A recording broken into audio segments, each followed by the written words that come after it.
Bonjour, moi c'est Anne Lemat et je vous souhaite la bienvenue à Pas sorti du bois. Mesdames,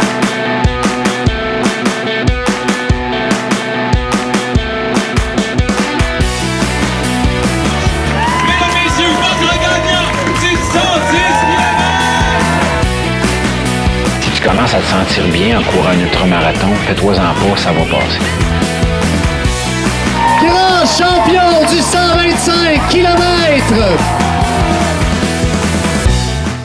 Cet épisode est présenté par NAC, le partenaire officiel de Pas sorti du bois. Que ce soit sous forme de barres, de gaufres ou de poudre protéinée, NAC a tout ce qu'il te faut pour te soutenir. Perso, moi j'ai un gros coup de cœur pour les gaufres caramel salées, puis je peux vous confirmer que j'en mange pas juste en m'entraînant. C'est des produits développés par et pour des athlètes d'endurance avec un grand souci environnemental, puis en plus, c'est 100% québécois. Je peux pas trop en parler, là, mais il paraît qu'il y a de bien belles affaires qui s'en viennent pour NAC en 2022. En tout cas, je dis ça, je dis rien. NAC t'offre un rabais de 15% avec le code promo pas sorti du bois sur le nacbar.com. PASSORTIDUBOIS. Merci NAC et bon épisode. Ouais, ben, on n'est pas sorti du bois, hein? Bonjour tout le monde, bienvenue à ce 73e épisode de Pas sorti du bois, le tout premier de 2022 en compagnie de Anne Lemat. Bonne année Anne. Hey, bonne année Yannick. Merci beaucoup d'être là. Ça me fait vraiment plaisir.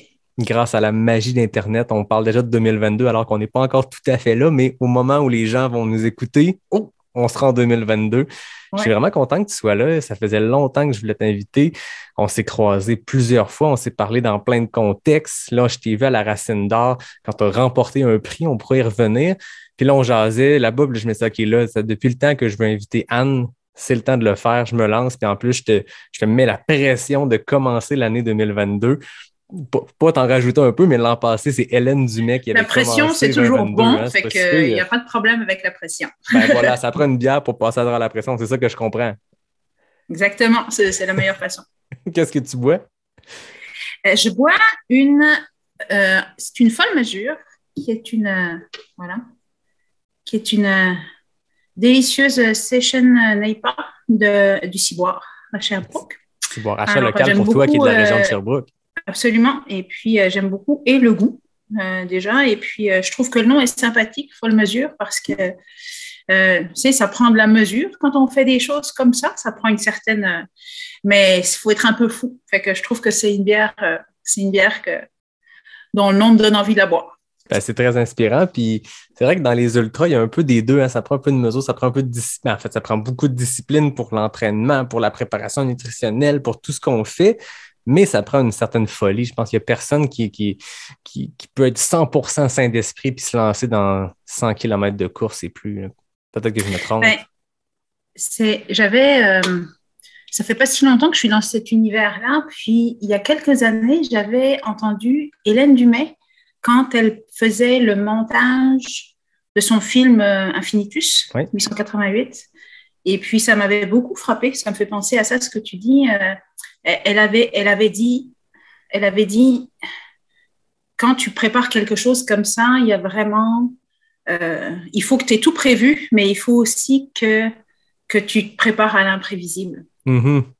Puis, j'ai déjà entendu ça plusieurs fois dans ma vie, dans différents contextes, que ça soit le sport, que ce soit le travail ou quoi. Puis des fois, on peut entendre des choses, mais ça ne fait pas écho en nous. Mais c'est sûr que déjà, quand c'est Hélène Dumais qui le dit, c'est quelque chose. Quand c'est 888 km, c'est quelque chose. Et qu'en plus, tu voyais ces photos de ce à quoi elle traversait, il y a un moment, ça vient te toucher, puis ça vient te parler profondément. Alors, j'aime beaucoup cette espèce de paradoxe-là de... Tu peux être aussi bien préparé, mais il faut que tu sois capable de te retrouver avec ton parachute qui lâche. Exact. C'est ça. Il faut avoir quelques parachutes de sûreté parce qu'on peut se préparer pour anticiper un problème X, Y, Z qu'on a déjà connu dans une course, puis boum, c'est complètement autre chose qui arrive auquel on ne s'attendait pas du tout. Puis je pense que ce qui fait qu'on se rend au bout d'une course, que ça aille bien ou que ça aille mal, mais qu'on se rende jusqu'à la fin ou qu'on se rende jusqu'au point où on décide d'arrêter, dans tous les cas, il faut être capable de dealer avec cette surprise-là, cette démesure-là ou peu importe ce qui se passe. Puis on apprend à vivre avec ça. Des fois, ça finit en abandon. Des fois, ça finit en fin brutale, difficile. Des fois, ça finit en succès, mais on apprend de ça. Puis on progresse. Puis en fait, moi, quelque chose que j'entends beaucoup à force de parler avec plein d'ultra-trailers, ultra-traileuses, coureurs en général, c'est que on apprend continuellement. Tu parles, j'entendais, je pense que c'est Pierre Lequien qui est allé au podcast de Ultra Lala Podcast, que je salue, Christina Pierre-Luc d'ailleurs. Puis tu sais, c'est un gars qui, je ne veux pas dire n'importe quoi, mais pas loin d'une vingtaine de 100 000 de compléter des 100 miles, dont le Bromont Ultra qui a complété toutes les éditions année après année. Puis c'est ce qu'il disait. Il disait, tu n'es jamais prêt complètement. Tu as bien beau avoir l'expérience, tu as un bagage, puis tu as peut-être plus d'outils dans ton coffre à outils, mais il va toujours te manquer un outil à un moment donné, puis il faut que tu te le gosses dans des branches que tu trouves, puis tu finis par te trouver ton propre outil, puis passer à travers. Puis si tu passes pas à travers, ben, c'est pas grave non plus. Il y a ce qu'on apprend, puis c'est drôle, tu vois, parce que je me souviens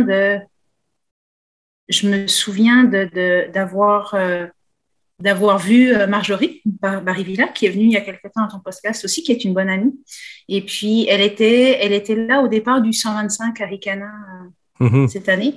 Et puis, elle vient me demander, pareil, elle vient me demander de dire quelques mots. Elle faisait des petits extraits là pour l'UTHC. Puis, je m'attendais évidemment pas à ça. Puis, elle m'a dit, comment tu te sens? Puis, je lui dis, écoute, je me sens dans la montagne, puis je me sens avec la montagne. Puis, moi, c'est un peu ça la clé.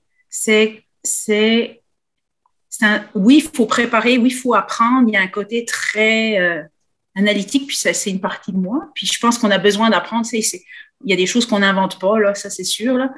Mais il y a aussi une part j'allais dire, de s'abandonner, mais dans le bon sens du terme, parce que il faut pouvoir être imprégné de l'environnement. Puis c'est ça qui je trouve, est la magie de la course en sentier. C'est quand on entre guillemets, on s'abandonne, mais on s'imprègne de ce qu'il y a autour de nous, puis de ce que notre corps nous dit.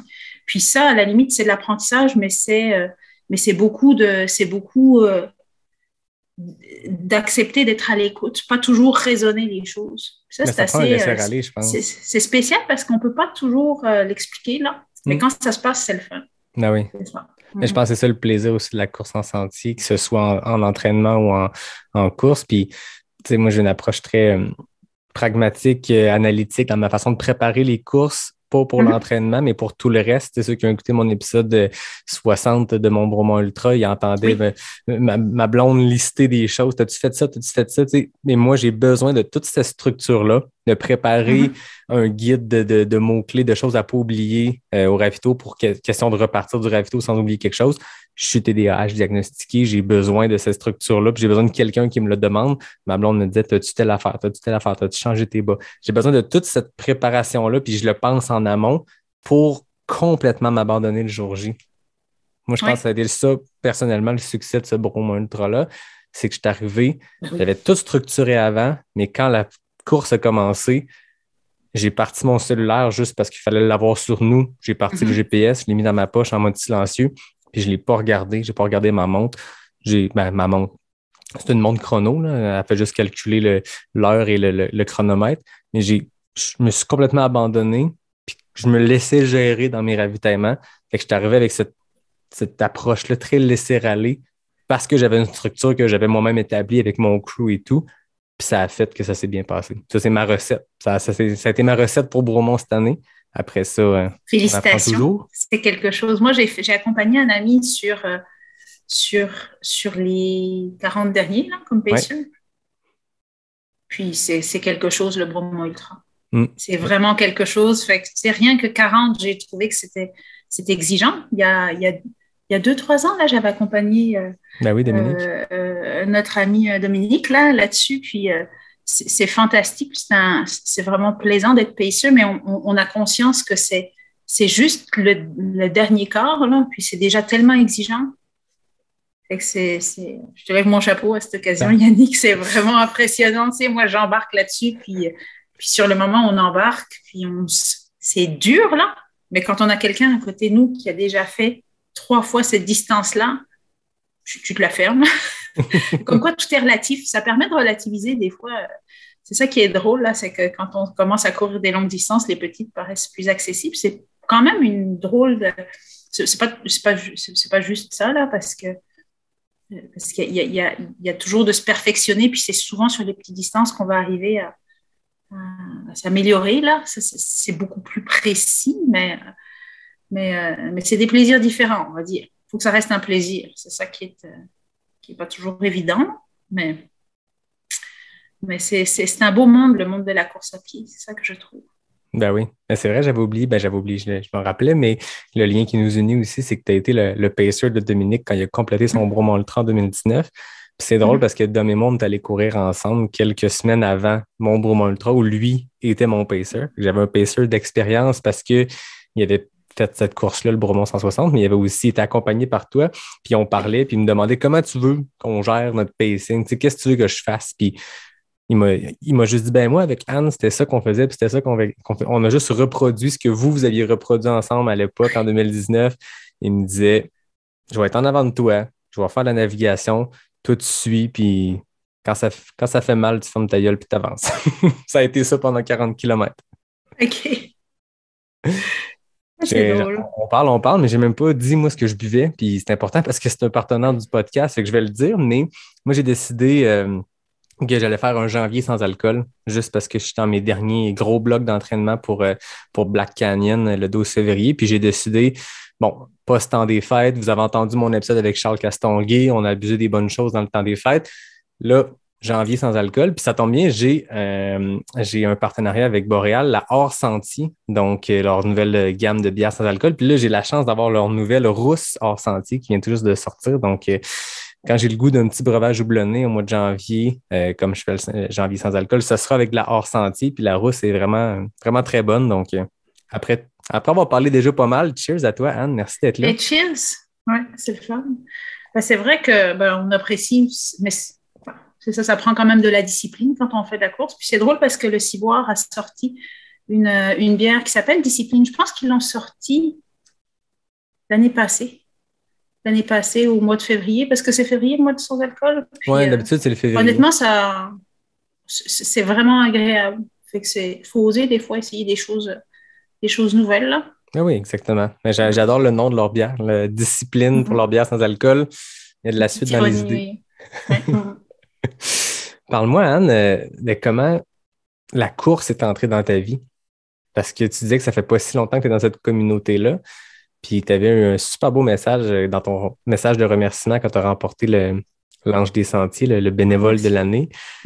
Puis c'est ça qui m'est comme resté en tête de dire, ben c'est intéressant. Puis j'aurais voulu, moi, sur le stage, pendant que je t'écoutais recevoir ton prix, dire, non, mais Anne, parle-nous-en davantage. Puis là, j'ai dit, bon, c'est pas la place pour ça, je vais l'inviter au podcast, mais tu parlais à quel point la communauté t'avait accueilli à bras ouverts, puis à quel point tu t'es senti accueilli. Mais comment c'est arrivé cette découverte-là de la course en sentier au Québec?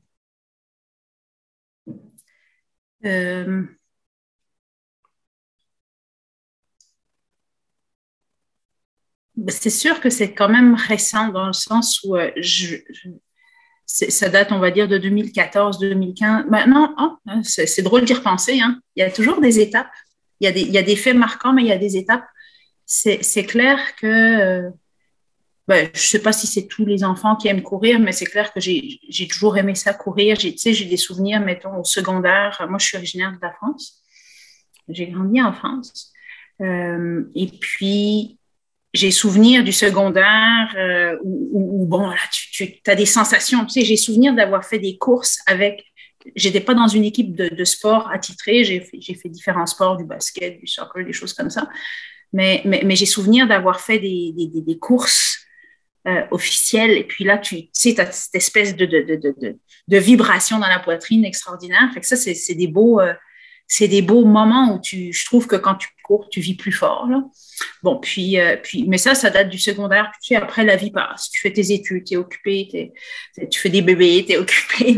Fait que ça, c'était comme pas mal arrêté, je te dirais. Puis, moi, j'ai grandi en France. Je suis française d'origine, mais j'ai poursuivi ma carrière professionnelle à Madagascar. Fait que tu es aussi dans un environnement où est-ce que, mettons, tu n'as pas les mêmes structures pour faire du sport, ni les structures. Mais des fois, tu sais, on se trouve toujours des excuses, j'allais dire, mais toujours est-il que je trouve que j'ai passé comme 10 ans quasiment sans vraiment faire du sport parce que j'ai fait d'autres choses dans la vie. Puis, on vit tout ça un peu à un moment donné. Comment est-ce que tu concilies? Comment est-ce qu'à certains moments, tu vas plus accorder du temps à ton travail, à tes enfants et tout? Puis c'est ce qui s'est passé entre 25 et 35 ans, on va dire. Donc là, j'ai comme oublié de faire du sport. Tu sais, j'en faisais plus.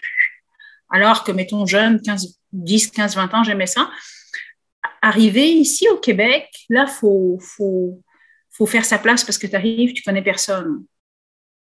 Donc, moi, je suis repassée par l'université. À l'université, on fait un peu de sport. Ça, c'est le fun, j'aime ça. Et puis, puis c'est ça, je commence à explorer un peu la région. Puis, je pense qu'une des premières choses qui m'a frappée, c'est d'aller au mont Ham, qui est, mettons, à 45 minutes de Sherbrooke. Puis là, mon fils avait 6-7 ans, mon aîné, là, Théo. Puis au début, je me dis, il n'y a pas de problème, là, je vais le battre à plat de couture, tu sais, parce qu'au début, tu as des petits-enfants. Puis là, je me prends, oh là là, il monte là, puis je suis incapable de le suivre. Puis là, c'est comme un électrochoc de, ça marche pas là, qu'est-ce qui se passe là? Là, c'est pas vrai ce qui se passe. Fait que ça a été comme un espèce d'électrochoc. Fait qu'à partir de ce moment-là, tu sais, tu commences à comme ouvrir tes yeux, tes oreilles. C'est ça qui s'est passé. Donc là, c'est ça. Dès que tu commences à regarder un peu sur Facebook ou écouter les communautés, commences à t'équiper, ben là, tu rentres en contact. Et c'est ça qui s'est passé dans le fond, j'ai commencé à trouver des occasions. Là, j'ai commencé à monter au Mont Offord. Là, j'ai commencé à trouver que c'était beau. Là, j'ai commencé à trouver ah oui, monter à la montagne, 1 fois, 2 fois, là, tu trouves ça plaisant. Et puis, c'était à l'époque où les bootcamp race aussi avaient lieu. Alors, j'ai beaucoup commencé avec, je te dirais, avec mes garçons aussi, à faire cette espèce d'aventure, là, plus sous forme de jeu, plus sous forme de nature, puis sous forme de juste de se bouger, puis vivre quelque chose avec mes jeunes, c'était ça. Et puis là, après, quand tu embarques dans un club de course, là, c'est ça, à Sherbrooke, c'est quand même pas une très, très grosse ville, là.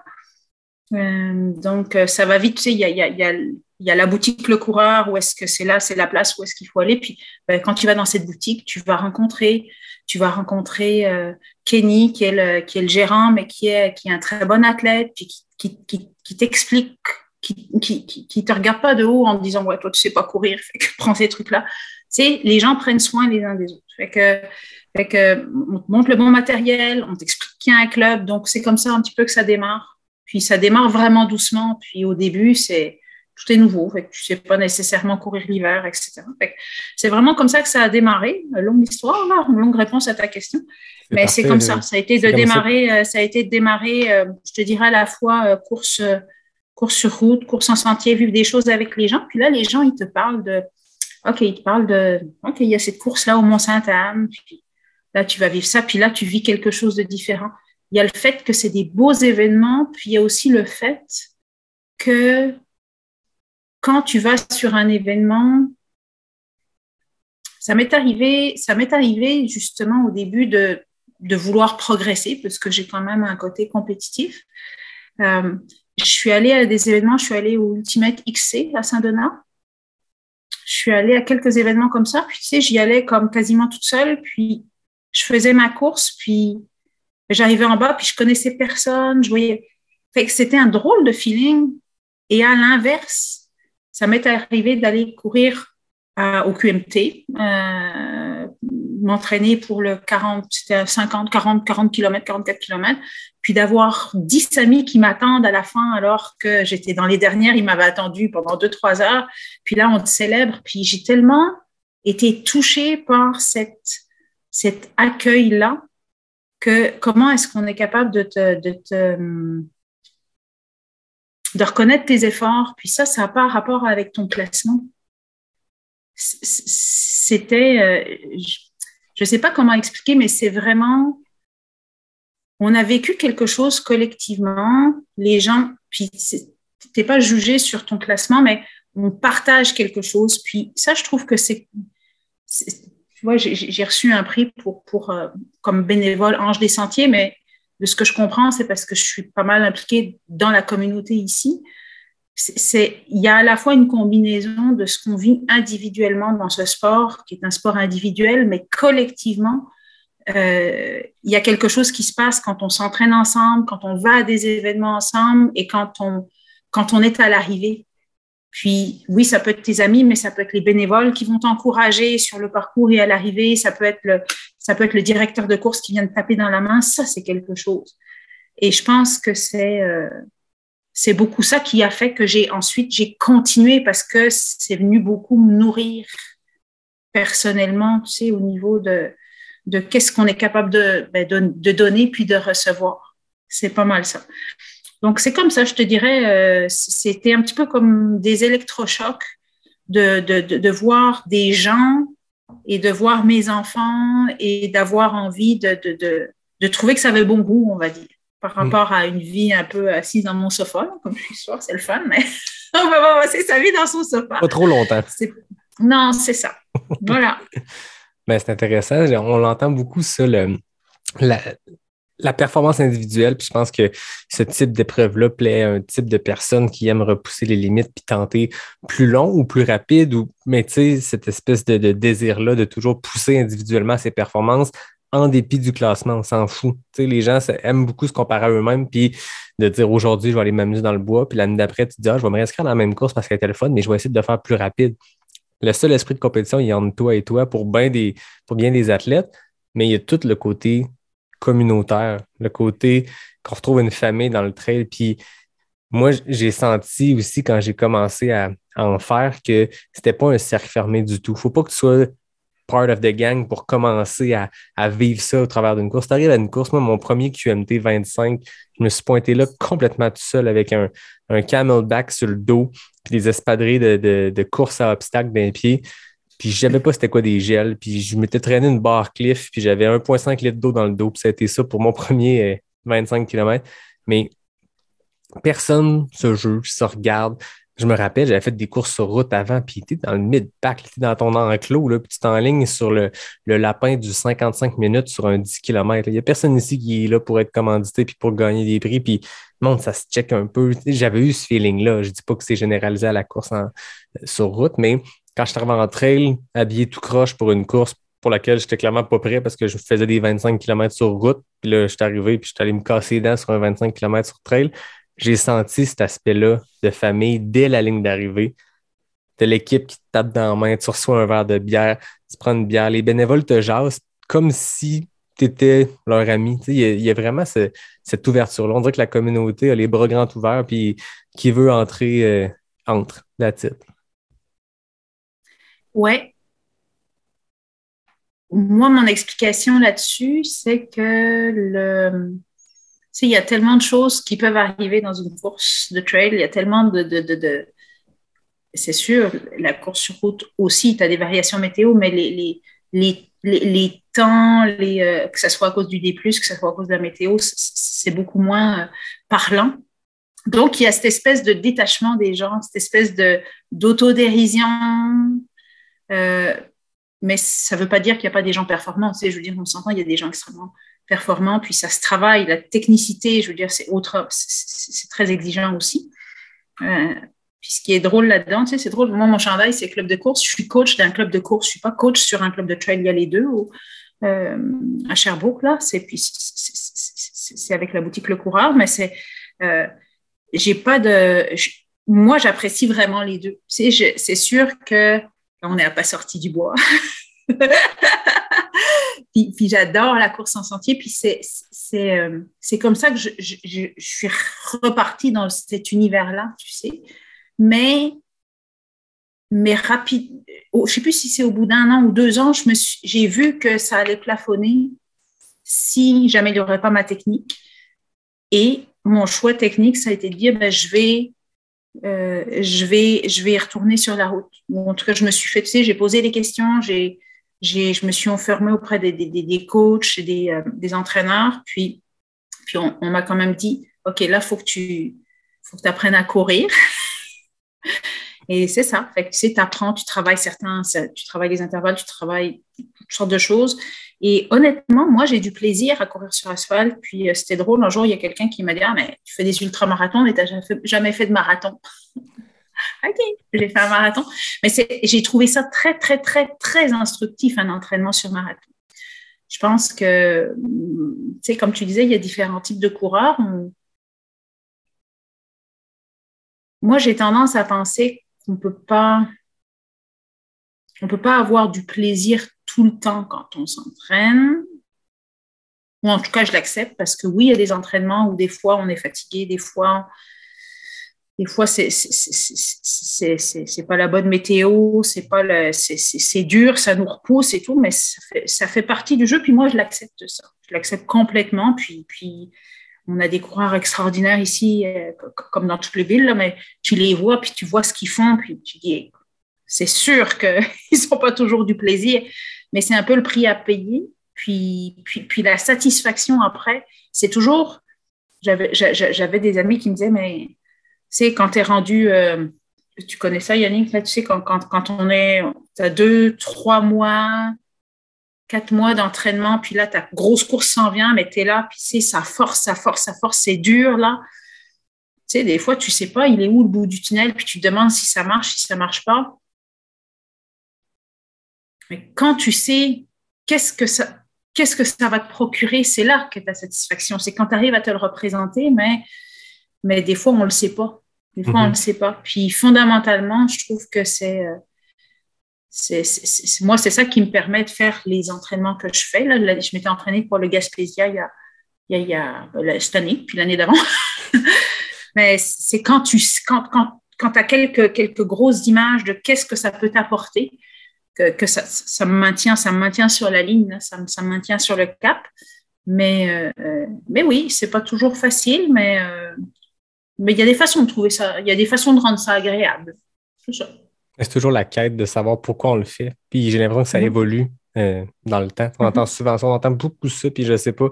Même moi, je l'entends dans mon milieu professionnel ces temps-ci, tu sais, trouver son why, trouver sa raison de pourquoi, du comment, puis ça évolue avec le temps. Puis chaque jour, tu n'as pas la même raison. Des fois, quand ça va mal, tu penses à ton prochain événement, puis ça te motive. Des fois, ça marche pas. Il faut penser à autre chose, il faut se trouver d'autres raisons, mais effectivement, dans les gros blocs d'entraînement, des fois, c'est encore loin. Puis, comme tu dis, il faut voir la lumière au bout du tunnel. Puis, je te relance quand tu disais que tu aimes aussi courir sur route parce que moi, plus récemment, je me suis doté d'un coach pour la première fois. Puis, je fais beaucoup de route parce que c'est une course plus roulante là où je m'en vais faire. Puis, c'est un coach, justement, beaucoup, beaucoup d'intervalles. Puis, je retrouve un plaisir que j'avais.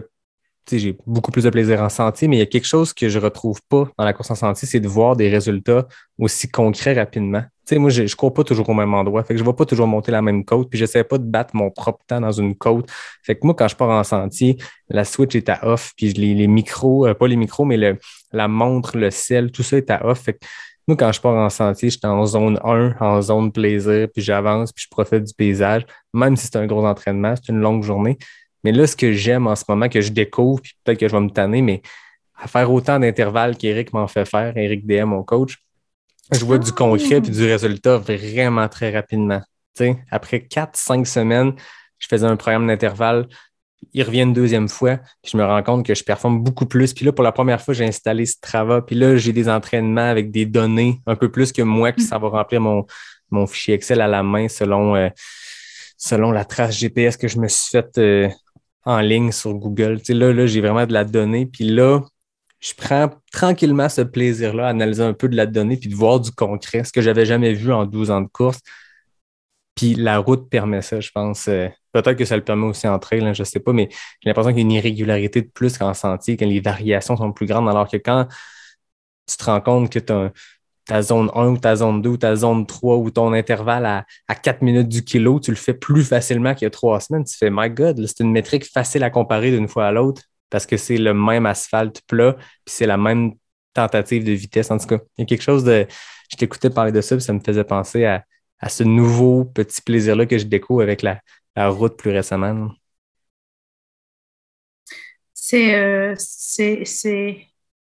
Ouais, je pense que on peut avoir un tunnel avec un bout de tunnel, mais ou des fois, c'est comme un escalier avec des marches. Là. C'est un peu comme ça que je le vois. Là. On a tous besoin de voir que les choses évoluent, là, mais c'est pas toujours évident la question du why. Là. Puis,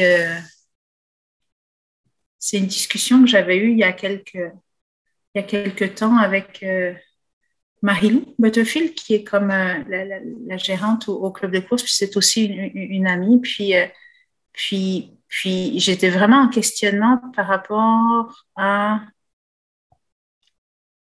Je suis allée au Gaspésia 100, le 160 l'année passée. Je me suis arrêtée à 140 km.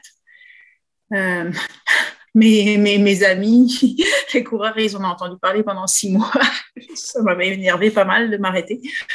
Et puis, je discutais avec Marie-Lou, qui, elle, c'est une coach d'expérience, c'est une athlète d'expérience, mais de route, vraiment plus à la base. Puis elle me disait, c'est drôle parce qu'elle me disait, quand tu étais dans ton entraînement, la course a lieu au mois de juin, puis elle me disait, je te voyais au mois de mai, puis elle me disait, on avait l'impression que c'était pas toi.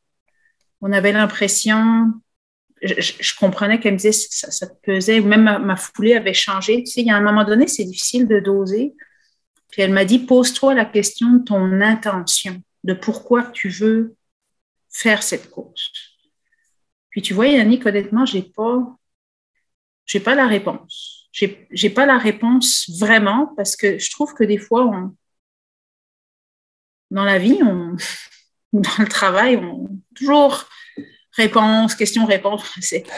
C'est quand même un sport. Je veux dire, il faut que ça nous fasse du bien. Puis honnêtement, j'ai arrêté de chercher la réponse.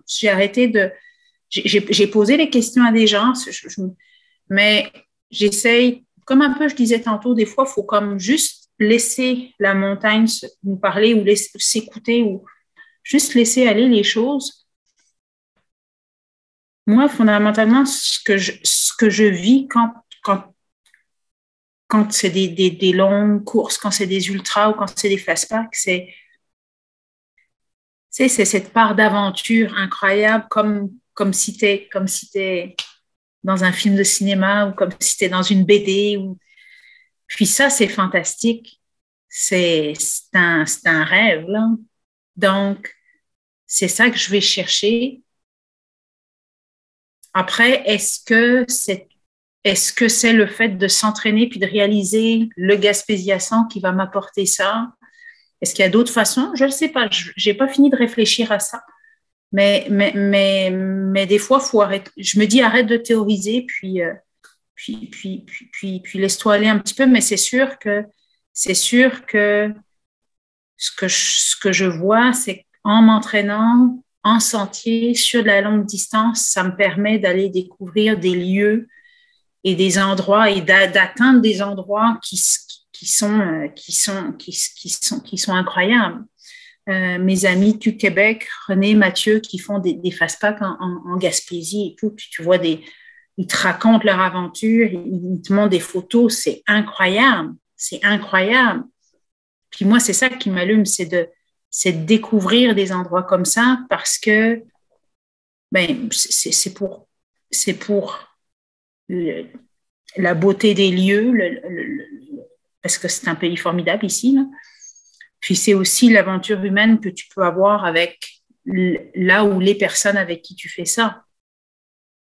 Puis ça, c'est une espèce de chimie qui est pas contrôlable. Tu sais pas qu'est-ce qui va se passer. Fait que c'est cette notion d'aventure que je trouve incroyable. Mathieu Fortin, là, je me souviens ce qu'il avait dit en arrivant du Gaspésia 100, là, à la fin, il avait terminé, puis il avait été interviewé par Radio-Can, puis il avait dit, je crois qu'il avait dit, mais le Gaspésia, là, ça, c'est la liberté. C'est vraiment, c'est une aventure gaspésienne, c'est la liberté, et c'est une très belle façon, je pense que c'est à l'avoir entendu comme ça que ça m'a donné envie de m'inscrire, là.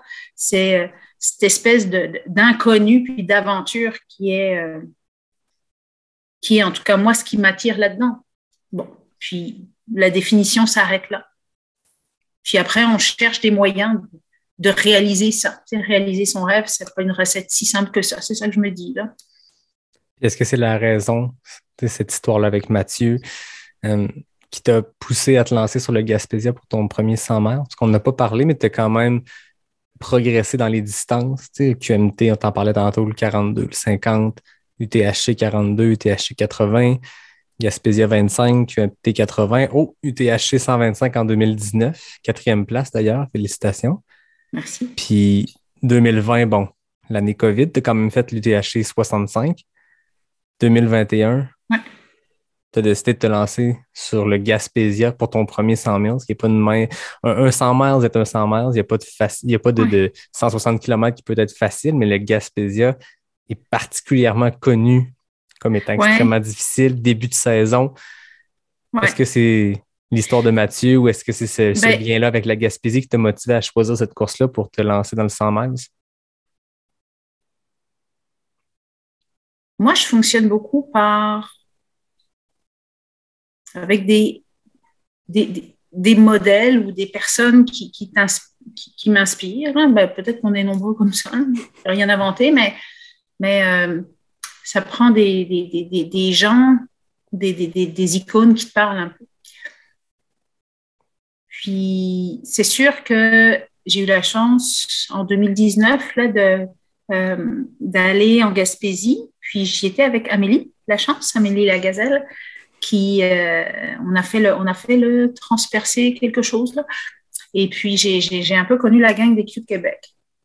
Et là j'ai découvert quelque chose. Là j'ai découvert une autre dimension de la course en sentier avec Thomas Duhamel,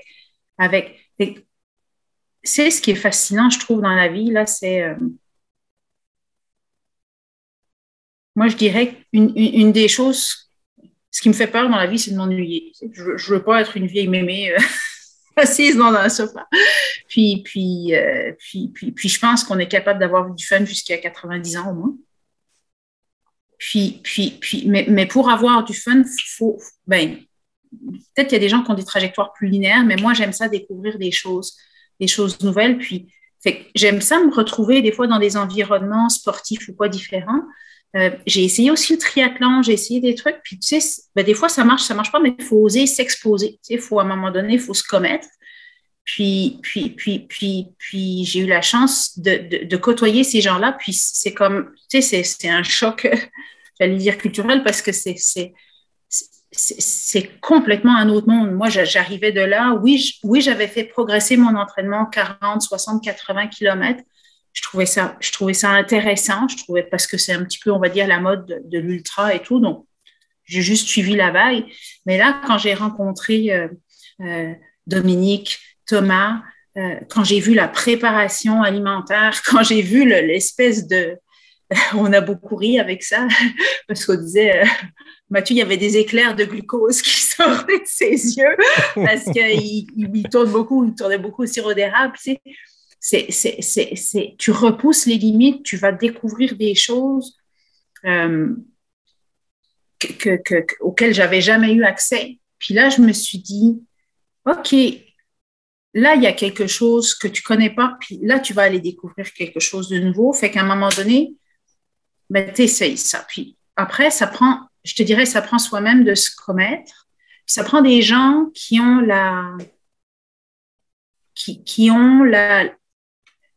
vont te tendre la main puis qui vont te faire confiance. Parce qu'en 2019, ces amis-là, René Morissette, Mathieu Fortin, ils ont relié Québec à Saint-Siméon, à la course, SFR 300 km en 6 jours. Et puis, ils cherchaient des pacers puis un coup pour suivre ça. Alors, à un moment donné, ça a fait que je leur ai dit, moi j'aimerais ça faire un bout. Puis ils ont accepté de me faire confiance. Puis avec mon amie Isabelle Bernier, qui est venue aussi à Pas sorti du bois, on les a accompagnés sur leur 4e ou 5e jour, je me souviens plus très bien. Et tu sais, ça prend qu'il y ait aussi quelqu'un qui accepte de te faire confiance pour que tu progresses dans un nouvel environnement parce que tu connais rien. Fait que tu sais, tantôt, tu parlais comment toi, tu es structuré quand tu prépares une course. Mais quand tu prépares un fast-pack, c'est la même chose. Fait que je me souviens d'avoir discuté avec René au téléphone, puis on s'est échangé des courriels. Voilà, attention, c'est ça, c'est comme ça que ça se passe. Eux, c'est comme ça qu'ils étaient organisés. Il y avait une part d'organisation, puis il y avait une part d'inconnu. Mais tu t'embarques pas là-dedans, tu t'embarques pas à accompagner des gens si tu n'es pas sûr d'être capable de suivre leur cadence. Fait qu'il y avait un espèce de compromis, on se donne toutes les chances pour que ça se passe bien, mais après, on va se faire confiance, puis on va faire confiance que on va s'adapter. Alors, je te dirais que c'est beaucoup ça qui a quand même mis la table à passer les étapes je passe de 80 à 120 à 160, puis là, tu te commets, puis ben, effectivement, 2019, je me suis inscrite au 160 en me disant, ben oui, c'est intéressant ce qu'ils font ces gars-là. Puis, ouais, il n'y a pas beaucoup de filles qui l'ont réussi. Fait que moi, je trouve ça le fun aussi je trouve ça le fun. C'est pas un drapeau militant, mais tu sais, j'aime ça que les filles soient performantes. Puis on y va go. Puis oui, j'aime ça être un peu porte-drapeau de ça. le Gaspésien dont tu parles, j'ai l'impression que tout le monde était en Gaspésie pour le Gaspésien en 2019. Oui. Puis c'était la première année que des femmes avaient terminé le 100 000, puis 3 d'une shot. Il n'y avait jamais eu de femme qui avait complété. Puis la première femme dont j'oublie le nom, une anglophone, il y a elle qui a remporté. Elle est du Nouveau-Brunswick. Ah oui, c'est ça. J'oublie son nom, je vais le trouver. Puis après ça, sur le podium avec elle, Anne Bouchard, Hélène Dumais. Hélène Dumais, c'était fantastique. Fait que moi, j'ai vu ça. C'est sûr que ça fait rêver. Ça inspire. Ça fait vraiment rêver. C'est ça. Donc, mais je te dirais qu'en 2020, ce qui a été drôle, puis ça a été c'était un peu l'espèce de truc amusant de la pandémie, hein, c'est que moi, je n'ai pas pu faire le Gaspésia 100, mais on s'est cherché plein de défis comme tout le monde. Là, et j'avais organisé un 100 miles ici à Sherbrooke. Et on a fait ça avec une gang d'amis qui ont fait mon coup, qui ont fait mes pacers. Et on a eu un fun noir. Puis c'est évidemment pas officiel, mais je l'avais complété le 163 km à Oakford, là. Fait que j'étais vraiment, ça a été une belle réalisation et personnelle et ça a beaucoup cimenté, je te dirais. On a initié à Sherbrooke avec quelques amis quelque chose qui est comme les Q de Sherbrooke, là, ce qu'on a appelé course et café matinal. Et on a vécu des belles aventures comme ça, à faire les défis les uns des autres. J'ai un autre ami deux amis qui voulaient faire un 160 sur le Mont Bellevue, à Sherbrooke. Il y a une petite montagne qui est le Mont Bellevue, c'est pas gros, là, mais je ne sais plus combien de tours il a fait, Sylvain, Gélina. Mais tu vois, un 100 miles à cet endroit-là. Fait que ça a été comme quoi on est capable d'être créatif, là. Mais, Sylvain Gélina, c'est un bon coureur, j'ai l'impression, avec qui s'inspirer, puis courir, puis prendre en fait, se nourrir de l'expérience de ce gars-là, parce que c'est un coureur qu'on n'entend pas beaucoup parler quand on ne regarde pas trop les classements, mais tu regardes ce gars-là, puis tout ce qu'il fait, il le fait avec brio, puis c'est un gars qui a fait des podiums à Bromont, à Ricana, mais sur du très long, il est extrêmement impressionnant. J'ai vu que cette semaine, fin décembre, il a atteint le 160 000 mètres de dénivelé positif pour son année, un 100 miles vertical. Mais c'est tout qu'un coureur. Puis je suppose que de ça aussi, en partant les Cute Sherbrooke, donc le 3e chapitre des coureurs utilitaires transpirant l'espresso après Montréal et Québec, il y a une petite communauté qui se crée nécessairement autour de ça. Ton 100 miles que tu as fait maison autour de Sherbrooke, comment tu avais choisi le parcours de ça? C'était comme l'idée, c'était de faire. Je te dirais que c'est drôle parce que ça s'est décidé quand même assez vite. Je crois que est-ce que c'était au mois de mai, Sébastien Roulier, qui est un ultramarathonien puis champion international, là, lui avait comme décidé de faire des trajets en cœur. Et puis, j'avais participé à ça. Ça m'a quand même... C'est le fun parce que ce qui est beau, je fais une aparté, mais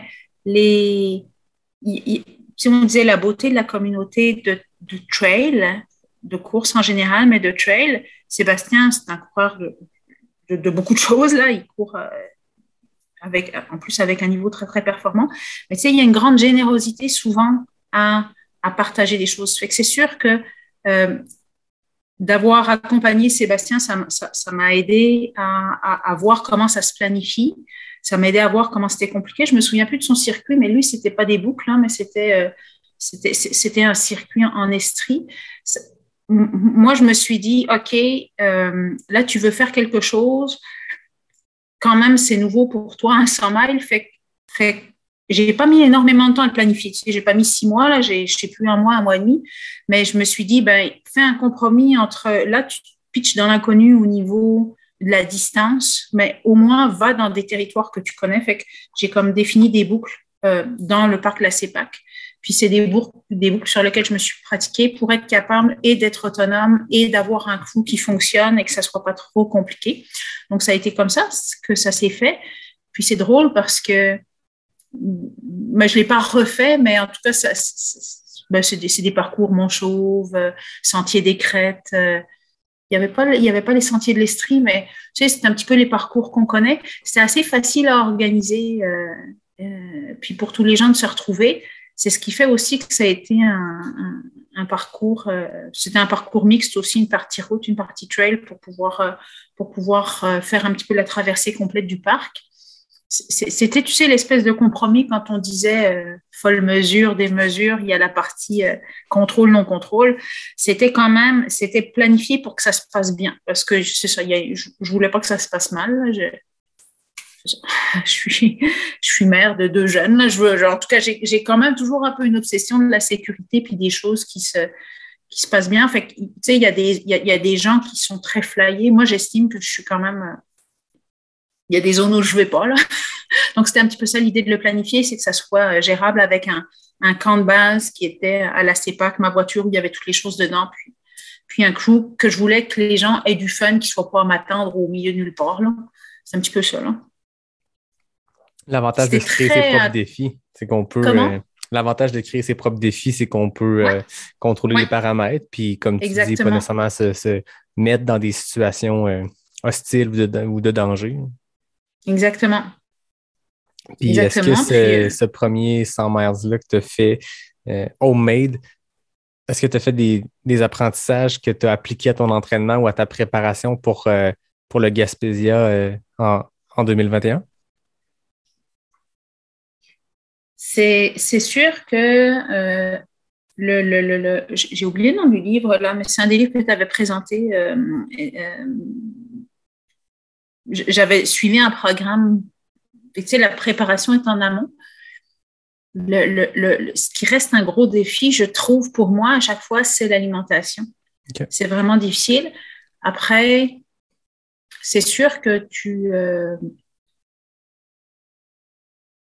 c'est sûr qu'à le vivre, traverser la nuit notamment, c'est quelque chose. Fait que c'est d'être capable de voir l'évolution de l'énergie pendant la journée. C'est sûr que tu fais beaucoup d'apprentissage.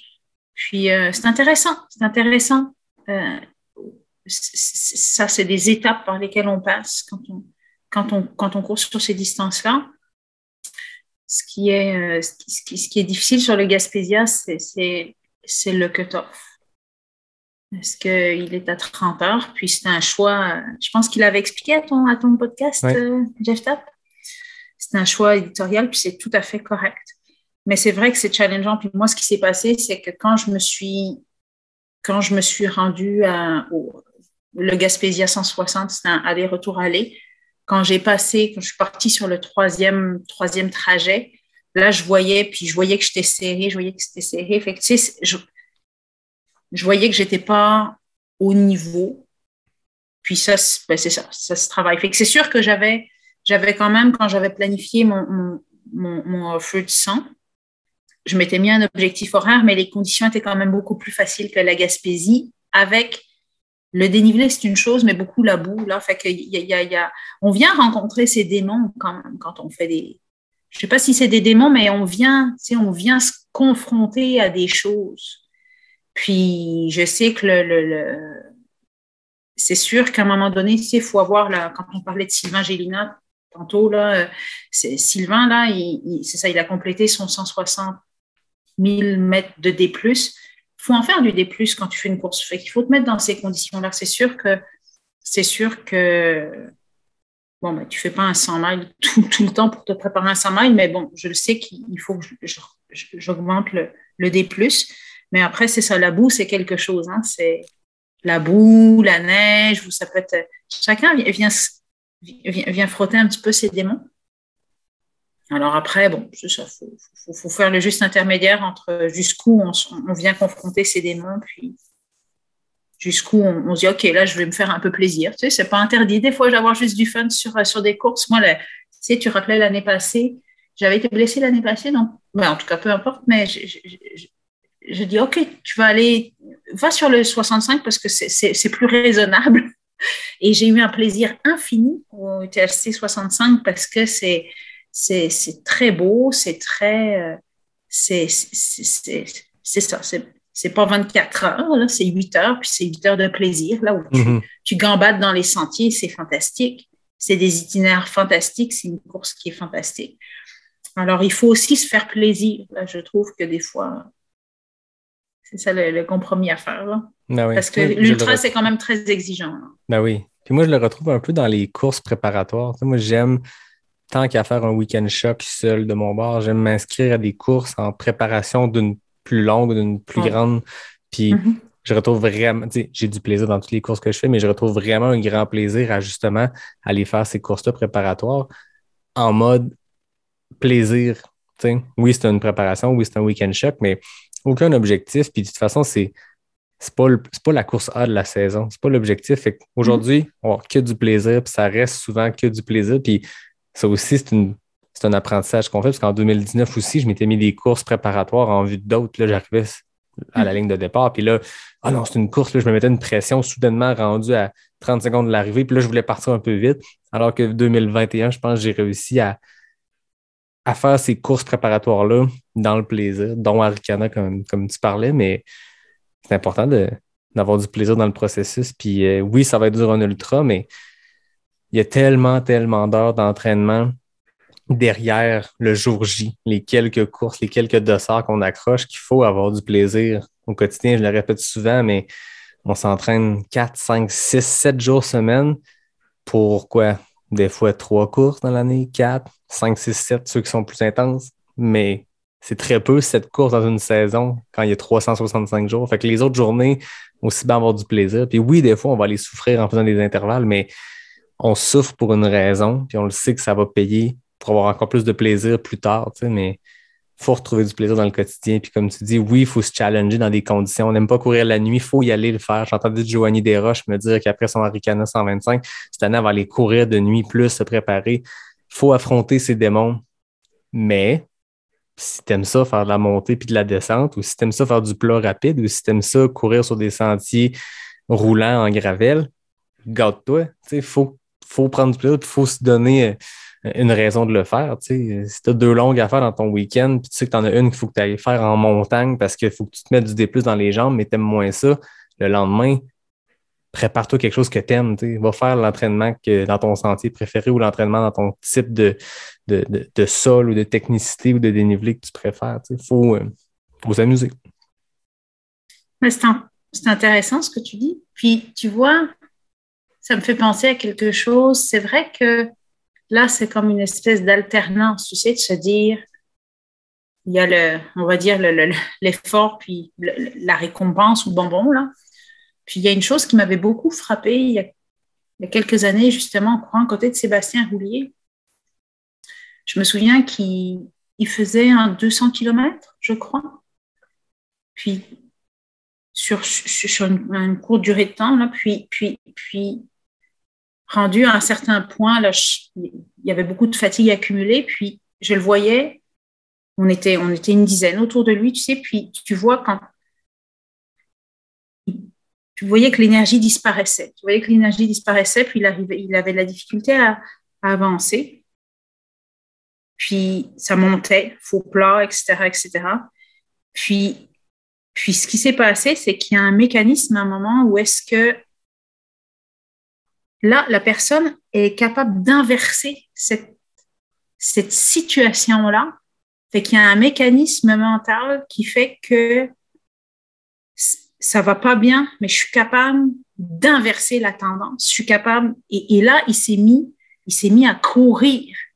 Puis là, il se met à courir à 5,30 du kilo. Là, tu sais. Alors que le gars, il a couru 170 km et puis il est en train de marcher, puis c'est top. Fait que je te dirais que voir ça, tu sais, quand je disais au début, Hélène Dumais, Infinitus et tout, c'est comme des espèces des révélations de mots un peu forts, mais tu sais, des fois, c'est voir quelque chose pour comprendre que c'est possible, pour pouvoir soi-même l'intégrer après.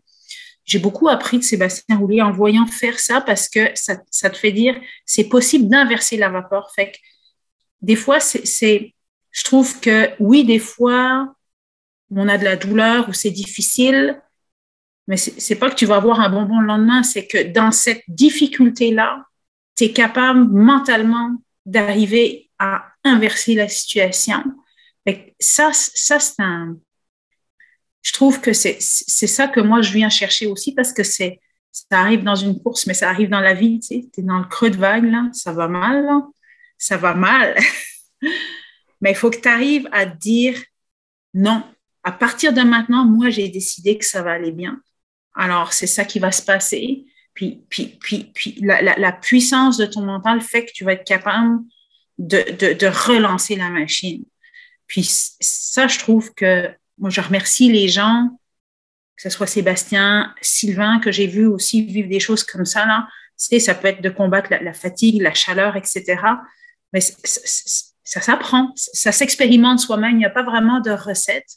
Mais je trouve qu'après, c'est ce qui, moi, va pouvoir m'aider aussi dans ma vie à passer des épreuves parce qu'on en traverse tous. Puis des fois, tu sais, des fois, ça va particulièrement bien. Je viens de voir une amie là, qui est super sportive, mais tu sais, en ce moment, ça va moins bien. Il y a une blessure qui est ressortie, puis ça s'en va pas. Puis 6 mois, 1 an, puis ça s'en va pas.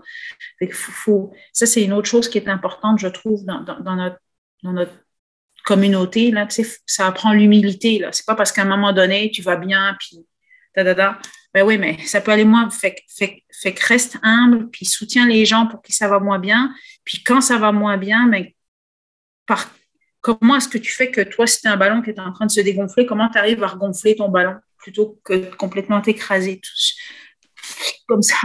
Fait que ça, c'est des trucs que moi, c'est ce que j'aime dans notre communauté, c'est que on traverse des choses comme ça, puis on est capable de se les partager.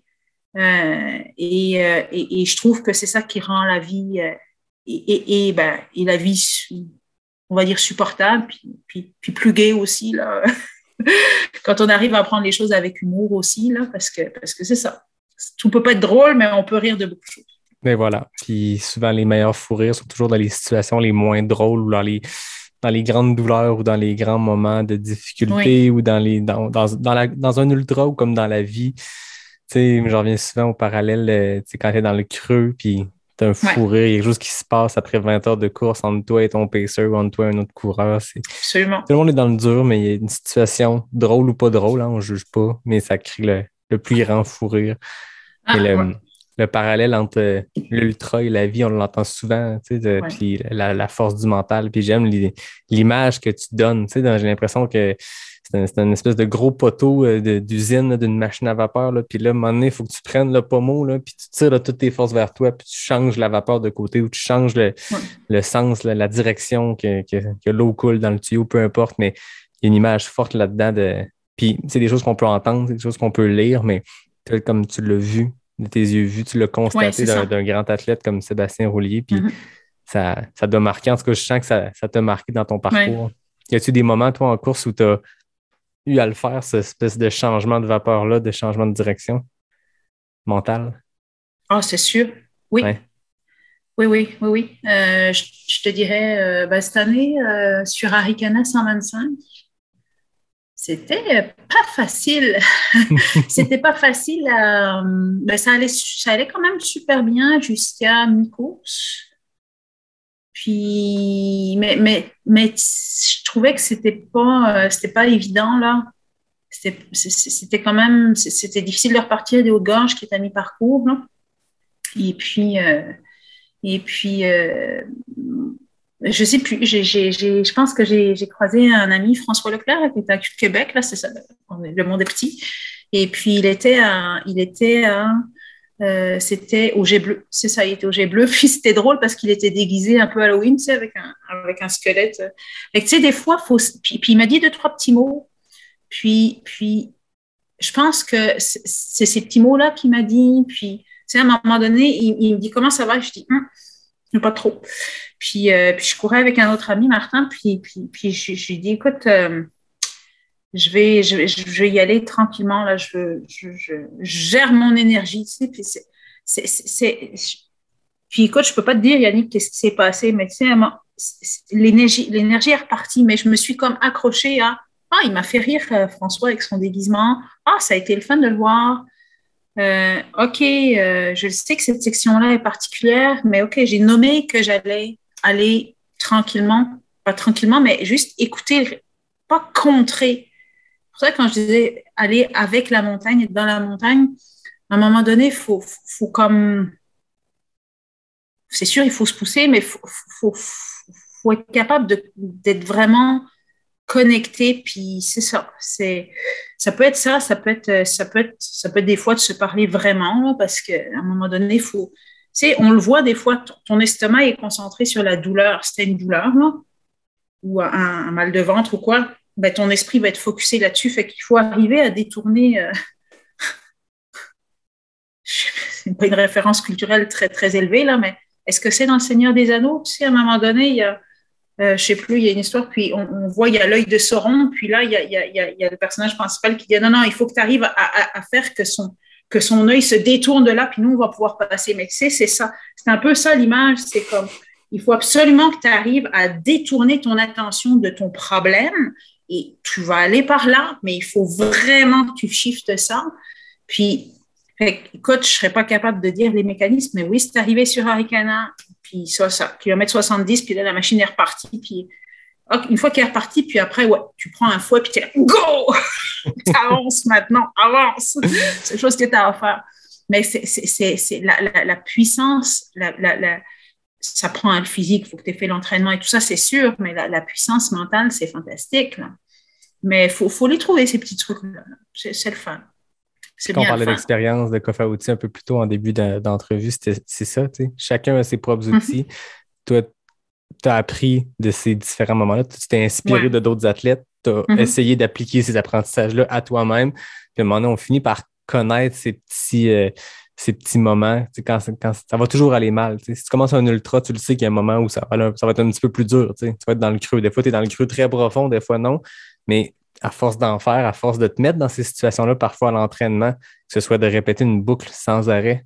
Tu sais, on ne va pas faire un 100 miles à chaque fois qu'on se prépare pour un 100 miles, mais il y a des longs entraînements. Ben, c'est ça de te créer une espèce de brisure mentale en te disant, au lieu d'aller faire un 30 km bucolique avec des magnifiques points de vue, je vais faire 10 fois une boucle de 3 km dans un sentier plate. Mais tu vas t'auto-créer un moment où tu vas douter, où tu n'auras pas de fun. Puis c'est là que mets en application ce que tu apprends. Tu as entendu dans un podcast qu'il paraît que sourire, ça aide.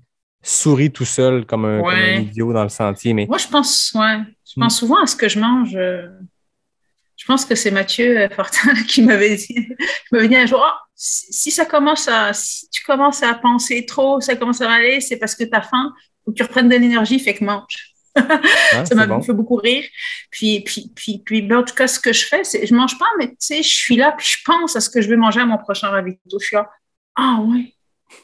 Je vais aller manger cette affaire-là, ça va être le fun, ça va être super bon. Tu sais, tu beurres un peu épais, là, parce que si on s'entend, mettons, oui, c'est sûr, la barre ou la soupe va être bonne, mais tu sais, tu te fais, oui, ça va goûter ça. Fait que tu sais, tu fais vraiment un beau mirage, c'est ça.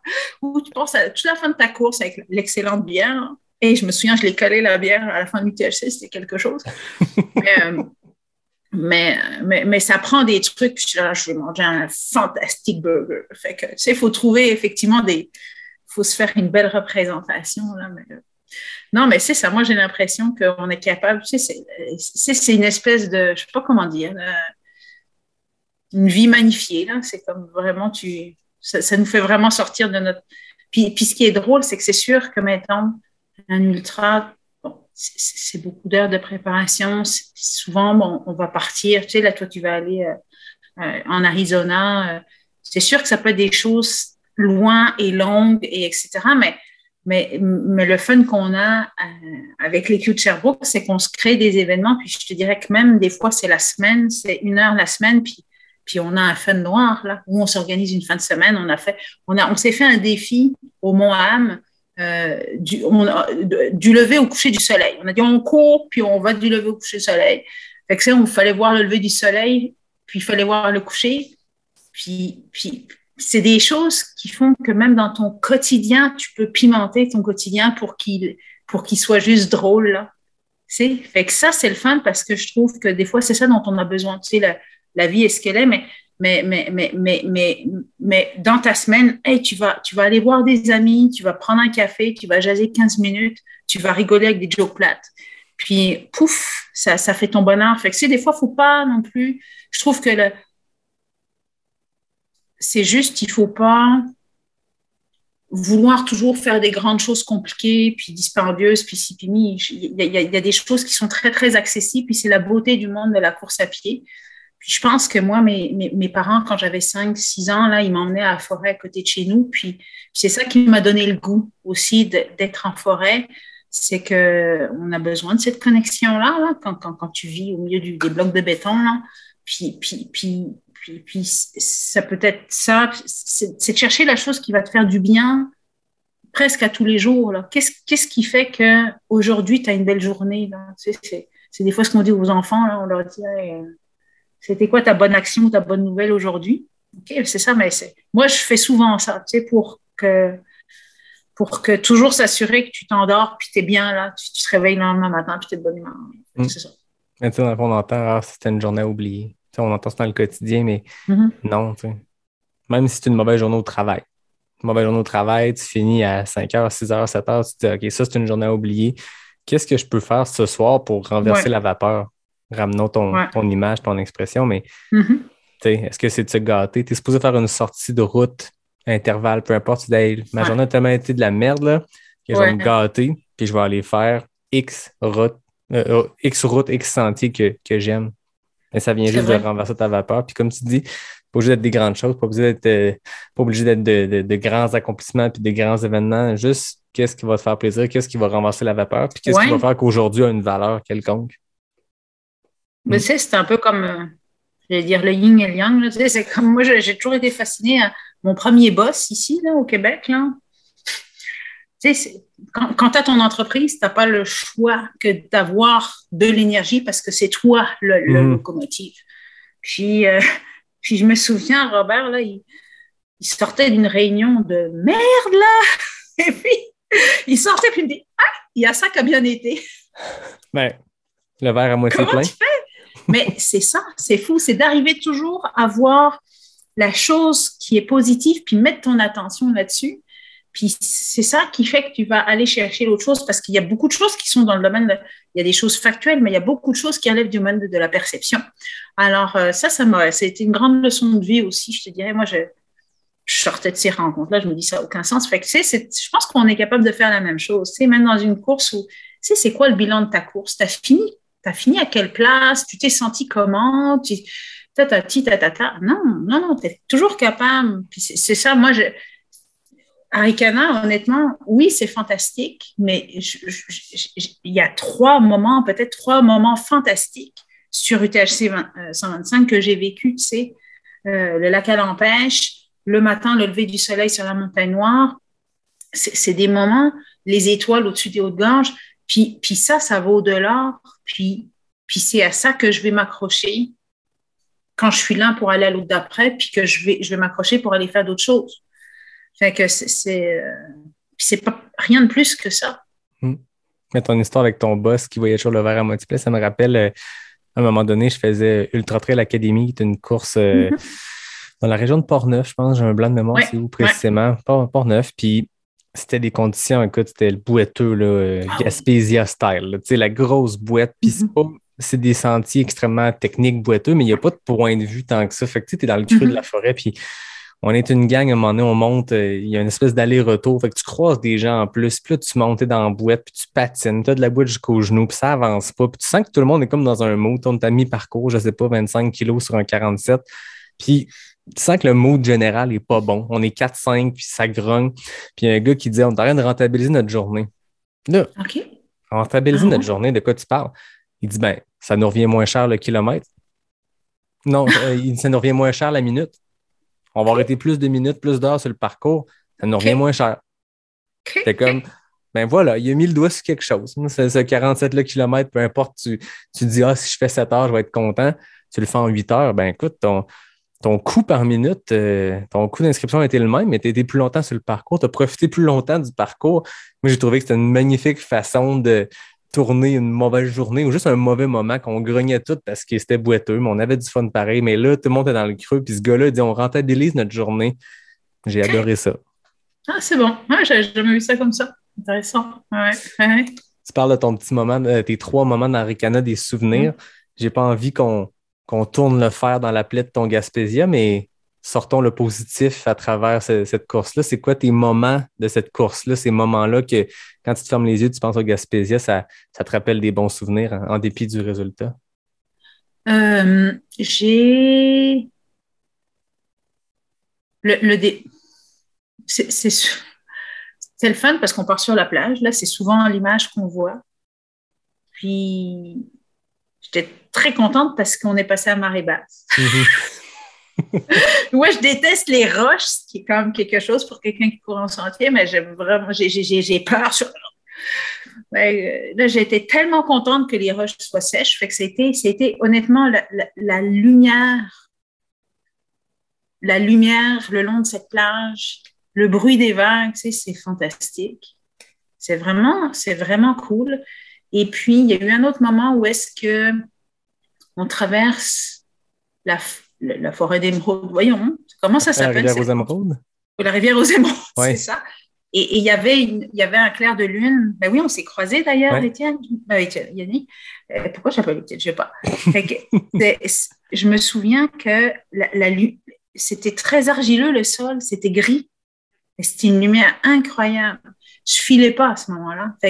C'était un peu ambivalent comme sentiment, mais il y avait vraiment ces images-là, tu sais, de vraiment quelque chose de très particulier dans l'environnement. Puis je te dirais que le fait d'avoir justement croisé des amis, des connaissances, Mélodie Gilbert, mon ami Dave Landry, d'avoir croisé René. Puis tu sais, le fait de croiser des coureurs, c'est très le fun. Fait que c'est ça. C'est quand même c'est spécial parce que aller-retour, d'habitude j'aime ça, là c'est aller-retour aller. C'est vraiment spécial. Non, c'est un beau gros défi. C'est des belles images, c'est spécial. C'est pas nécessairement des points de vue. J'ai même pas de souvenir, tu sais, des points de vue. Puis oui, c'est tough là. Cette course-là, c'est quelque chose, mais c'est un environnement très particulier. C'est très beau.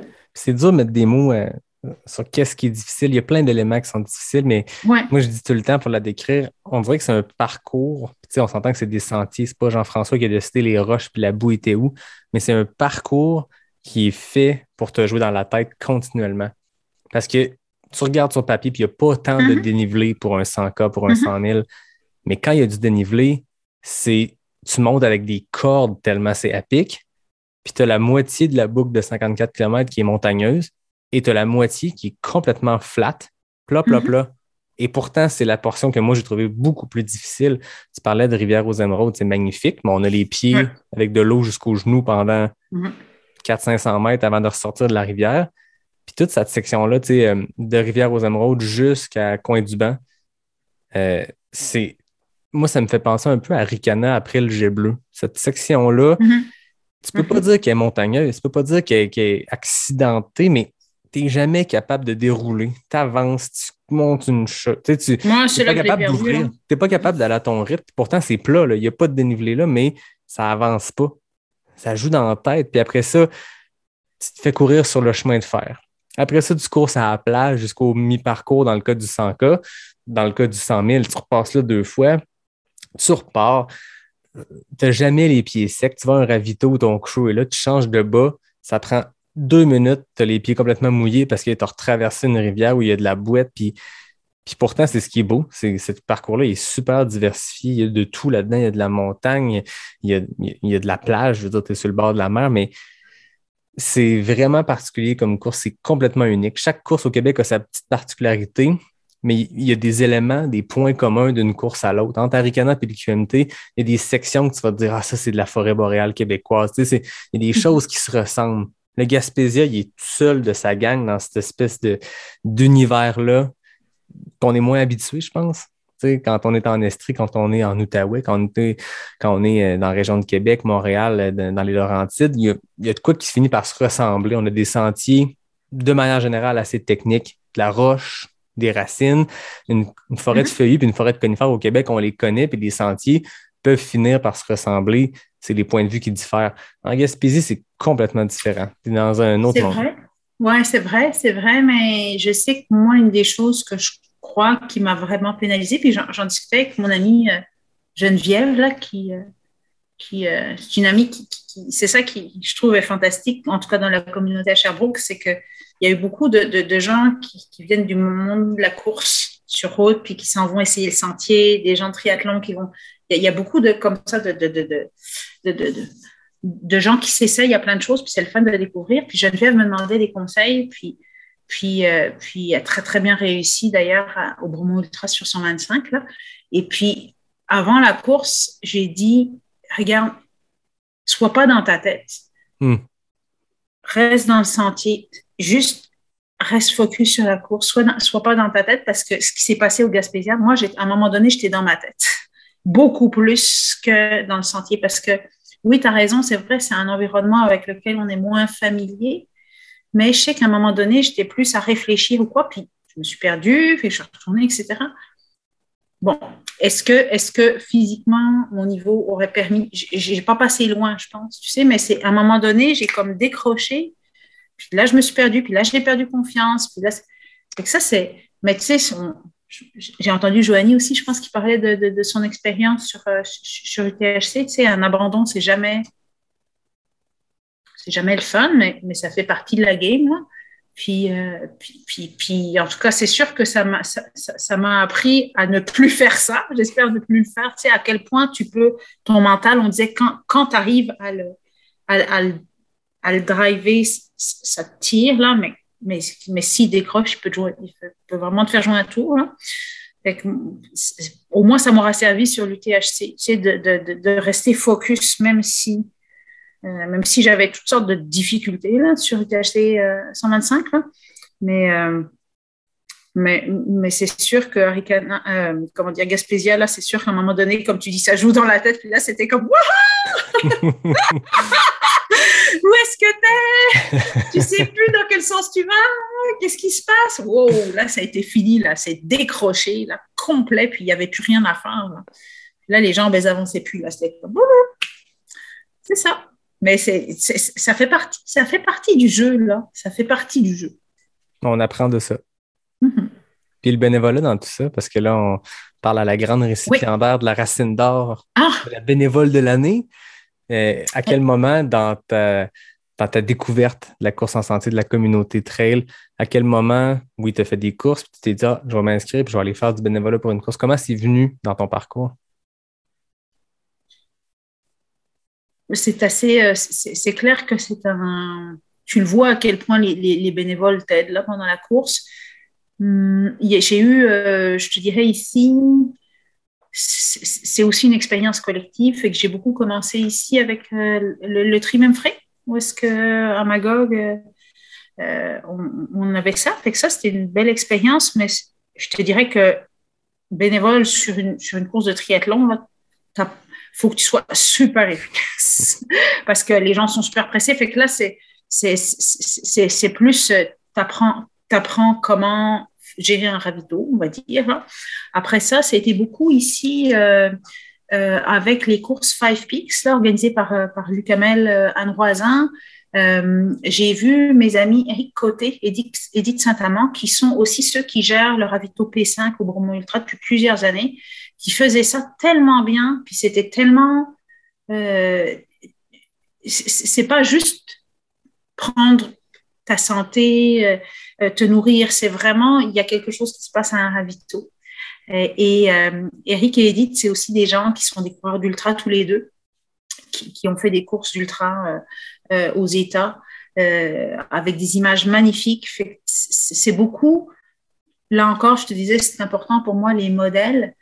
C'est des gens que j'ai vus faire du bénévolat, puis qui m'ont donné envie de faire du bénévolat, parce que je les ai vus sur ces courses-là. Donc, après ça, j'ai été faire du bénévolat avec eux au ravito P5, au Bromont Ultra. Et là, j'ai fait une nuit complète, je pense. Là, j'ai vu des coureurs de 100 miles. Là, ils m'ont appris comment faire ça. Ils m'ont Et là encore, ils m'ont fait confiance. Alors, je te dirais que c'était beaucoup ça qui m'a donné envie de faire ça. Ça m'a permis de connaître d'autres personnes avec qui on est toujours en contact. Fait que c'est une autre façon de connecter avec la communauté. Quand tu es bénévole, il faut que tu aies un niveau de connexion très important avec des gens que tu ne connais pas, puis avec qui tu as très peu de temps. Donc, il faut être je ne sais pas si être concentré, mais tu sais, il faut être disponible. Il faut vraiment être à l'écoute pour que tu donnes le meilleur que tu peux. C'est pas si compliqué. Je veux dire, il y a des gens pour qui ça va être. C'est OK, tu manges ça, mais il faut que tu sois efficace. Puis, il faut quand même que par tes yeux, par tes mots, que cette personne-là, tu l'aides, là, si tu veux bien le faire. Alors, moi, ça m'a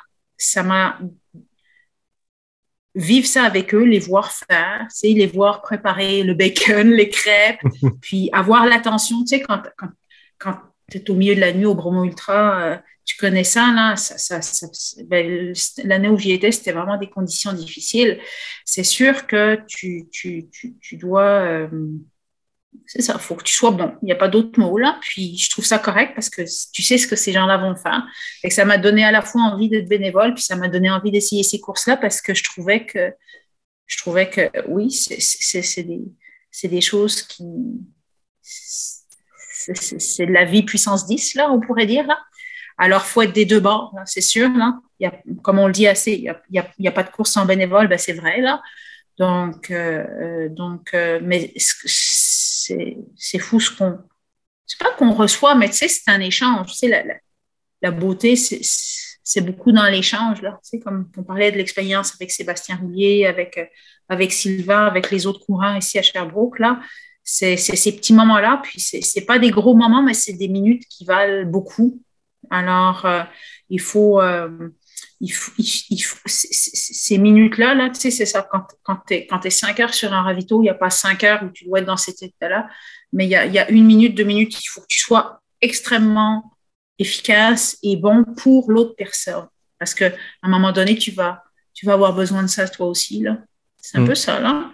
Puis de avoir un impact directement sur la course de quelqu'un. Tu sais, des fois, on ne le sait pas, on ne s'en rend pas compte. Hein, puis un bénévole va dire une petite phrase, tu sais. Rien de particulier, rien d'inspirant, rien à écrire dans un livre. Juste une petite phrase qui va changer l'allure de la course de quelqu'un complètement parce que, c'est ça, je pense que quand tu fais du bénévolat, il y a aussi quand tu es dans un ravito, je parle, il y a une capacité à s'adapter à la personne qui arrive devant toi, avoir cette sensibilité-là de voir, OK, cette personne-là, oui, il me dit qu'il veut de l'eau, puis ça, mais tu le perçois dans ses yeux. OK, lui, il n'est pas là, il est dans le creux. Là. Qu'est-ce que je peux faire pour rendre son expérience? Puis juste, tu ne veux pas faire la course à la place de la personne, mais juste, il redonner une petite dose de motivation. Là. C'est pas facile, là. C'est pas facile. C'est pas toujours évident, là, mais tu sais, en même temps, c'est ça. C'est pas notre vie qui est en jeu, là, on s'entend. Donc, tu sais, ça reste un jeu. Tu sais, tout ça, faut rester bien humble par rapport à tout ça, mais c'est l'occasion d'essayer d'aider la personne à aller un petit peu plus loin, là. En tout cas, aller là où elle veut aller. Parce que ça peut arriver. Moi, ça a été une des discussions au Bromo Ultra, là.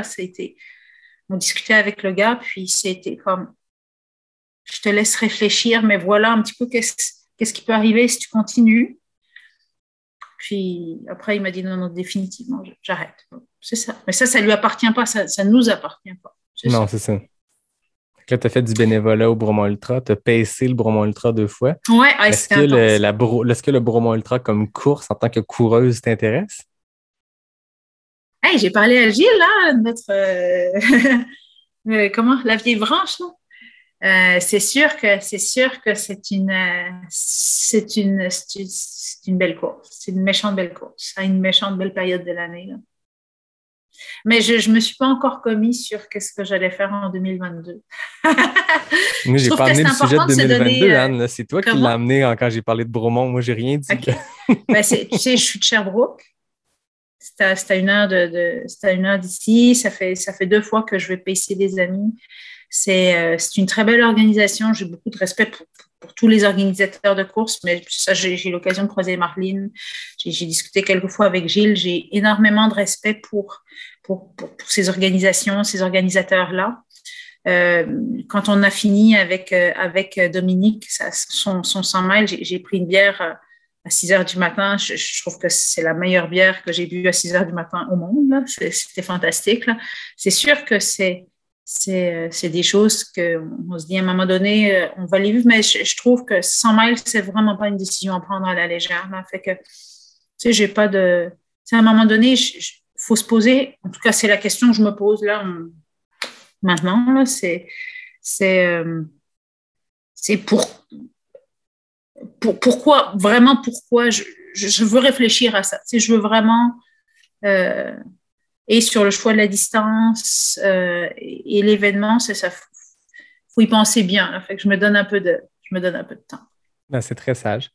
En attendant de connaître ta saison 2022, moi, j'ai le goût de terminer avec les questions éclair NAC. Donc, un petit sondage express, 10 questions où on met 2 éléments. Donne-moi 2 secondes, je prends un peu des petites gorgées. Prends une gorgée, là, tu vas avoir besoin de tout l'alcool qu'il y a là-dedans pour répondre le plus rapidement possible. Je blague. OK, redis-moi 10 questions, 10 secondes. 10 questions. Ça? Écoute, le fastest known time, le FKT, appartient à Joanie Desroches. On en parlait en 12 secondes. OK. Samuel Poher et Jimmy Gobey partagent la tête du côté masculin en 15 secondes. Donc, c'est une histoire de filles, ça, les questions éclairs. C'est là que les femmes performent le mieux. Mais OK. Je vais sortir mon chrono. Tu me dis quand tu es prête, puis on se lance là-dedans. OK, je suis prête. Route ou trail? Trail. Sentier roulant ou technique? Roulant. Fromage ou chocolat? Fromage. 100K ou 100 miles? 100 miles. Arikana ou QMT? Arikana. Question NAC, poudre ou barre protéinée? Protéinée. Courir ou bénévoler? Courir. Melon d'eau ou orange? Orange. Bâton ou pas de bâton? Bâton. Estrie ou Gaspésie?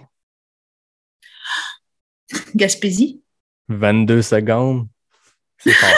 J'ai pris mon temps, j'avais pas envie de me stresser. Ben, c'est parfait, moi j'aime ça. Tu as fait la course. Il y a des gens qui font les FKT puis les sentiers le plus vite possible. Il y a des gens qui profitent de la ride. Puis là, je pense qu'on en a profité. Tu as réfléchi à chaque réponse. Tu as quand même répondu très rapidement, 22 secondes. Très fort. OK. Moi, j'ai pas envie de me stresser, puis ça paraît. Moi, je me suis amusé à concocter des petites questions tricky. C'est tout le temps ça. On va les mettre en opposition. 2 courses que la personne a faites, 2 endroits où la personne a fait des courses. Mais avant qu'on clôt complètement l'entrevue, là, ça fait déjà plus d'1h30. Tantôt, tu as dit dans ton parcours, le Madagascar, tu es allé vivre au Madagascar. J'ai vécu 10 ans là-bas. Ouais. Wow! Comment ça s'est présenté sur ton parcours? Toi, tu es agronome, c'est ça? Je suis agronome de formation, donc ça faisait partie de ma spécialité, en fait, l'agriculture comparée. Donc, c'était comme mon premier lieu de carrière. Je fais plusieurs emplois là-bas, mais c'était une belle façon d'aller découvrir complètement une autre réalité que celle dans laquelle on grandit, là, pour voir qu'est-ce qu'il y a sur la planète, là, on va dire. Là. Puis, l'un de mes profs m'a dit, quand je suis revenue de là, puis que j'avais trouvé ça difficile, là, au bout de quelques années, il m'a dit, on construit rien sur des illusions. Fait que tu as perdu tes illusions, là, tu vas pouvoir avancer. Fait que j'ai trouvé ça intéressant, ce qu'il m'a dit, parce que c'est sûr qu'on ne construit rien sur des illusions, mais il faut garder une part de rêve un petit peu. Là. Alors, ça a fait partie un petit peu de mon ADN, là, cette expérience-là, là, de voir des choses bien, bien différentes de là où j'ai grandi. Là. Ouais, on n'entend pas ça souvent, le Madagascar. Ça doit être un agréable dépaysement, puis agréable ou pas, mais un bon dépaysement qui comme on dit ici, qui rend la couenne plus dure, hein, qui fait qu'on progresse, qu'on apprend. C'est vraiment une autre réalité. Ouais. Ça permet c'est intéressant d'être capable de faire un 360 avec son cerveau, là, des fois. Fait que c'est sûr que c'est ça que tu vas faire quand tu vas là-bas, là. C'est pas la même réalité, là. Ben, super intéressant. Merci beaucoup, Anne. Ça a été un très grand plaisir. Puis, je tiens à te féliciter encore une fois pour ta Racine d'or. C'est un prix tout particulier quand on préparait la Racine d'or. Puis, on se disait qu'on voulait couvrir un peu toutes les sphères de la course en sentier, les créations artistiques, les performances compétitives ou incompétitives, mais les performances, les gens qui nous ont inspirés. Puis c'était comme évident que la course en sentier sans ses bénévoles, c'est rien. Je veux dire, il y a plus de bénévoles souvent que de coureurs sur certaines distances, certaines courses. C'est vital pour que ces organisations-là puissent organiser des courses. Puis quand on a eu l'idée de l'Ange des Sentiers, c'est Johan Rock qui avait dit les Trail Angels qui s'occupent de l'Appalachian Trail, on va appeler ça l'Ange des Sentiers pour le bénévole de l'année. On a reçu ton nom beaucoup dans les candidatures. Je faisais partie du jury pour cette catégorie-là précisément. Puis c'est marqué les gens, je pense. Puis, je tiens à féliciter toutes les personnes qui étaient nominées dans cette catégorie-là. En fait, toutes les catégories du gala, mais pendant qu'on parle de bénévolat, c'est tous et toutes des personnes qui ont la main sur le cœur. Puis on aurait pu en avoir 10, 15, 20, 30, 50 en nomination. Il y a plein de noms qui sont sortis. Je pense que c'est la catégorie où on a eu le plus de diversité de réponses. T'sais. Par exemple, sur 100 répondants, on avait 75 noms différents. C'est quoi qui était vraiment beau à voir. Puis longue vie à la Racine d'Or. Puis il y a cette catégorie-là qui pourra permettre de mettre de l'avant quelqu'une comme toi qui fait une différence. Puis félicitations. Ben, merci beaucoup. Puis c'était un très, très bel événement, la Racine d'Or. Très belle façon de célébrer l'esprit du trail puis notre communauté. Puis félicitations à toi aussi, Yannick.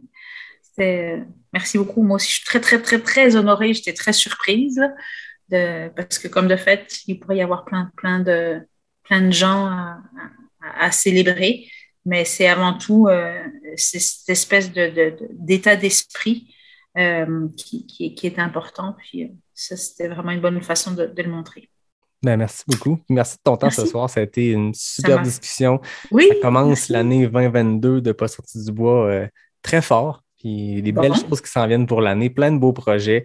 J'essaie de me réinventer puis d'essayer des nouveaux trucs. Le format classique d'entrevue est apprécié. J'aime ça m'asseoir, prendre une bière puis jaser avec des personnes intéressantes qui ont des belles choses à partager.